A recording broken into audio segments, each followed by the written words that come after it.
there are very few very strongly believed in pilgrimage places in Jainism, for Jainism basically.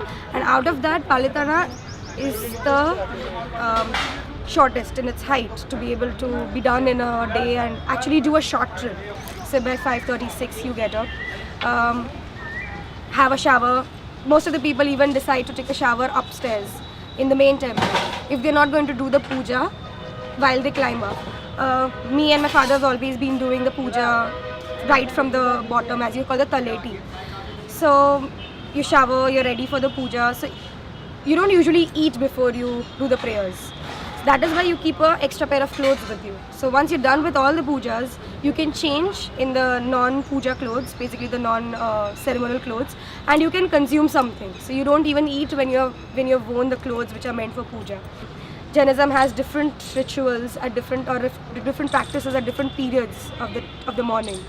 So when you'll start at 6 in the morning, you'll only be able to do Vashke Puja on the Taleti. That in the main temples, you usually do the 18 Ang Puja, the Adhar Ang Puja basically. Versus when you go to the smaller temples, you'll just do a tika on the right toe of the god.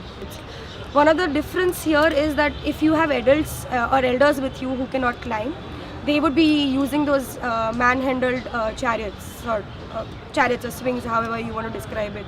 So if they are with you, a little bit of a change happens, as in they would follow their time limits, or they would say that they will take back the elder person in an hour, or they'll come back, so you might have to wait for that person. Rest of it is all the same, so you come back walking down. If you are now not wearing robes for the puja, you could stop in between to have the matka dahi or have some water. Again, head of the family or anyone who's interested would stop by to pray a little more intensely at the other smaller temples on the way. Meanwhile, someone like my father usually starts his prayers, he goes inside so that he can participate in the boli of the pujas. So your family can do the puja. That is the boli basically. That you, it's the bid. It's an auction basically. So the maximum bidder, his family gets to do the puja first. Rest of them have to stand in a queue and they get their turn as and when their chance comes.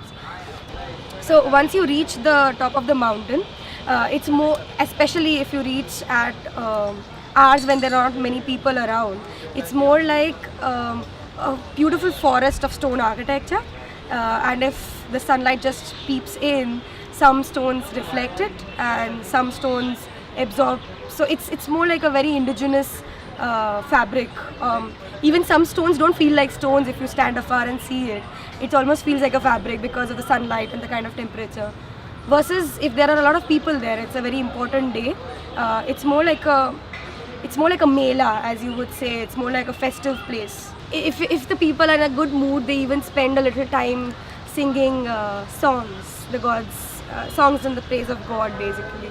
So that's very spontaneous, that's not really planned. So the whole idea is that it's just not the temples that are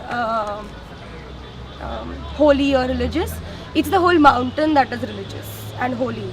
So you don't like walk on it with chappals, or you don't don't throw litter on it, or if possible don't eat and drink on those premises. Keep it as clean and pure as possible.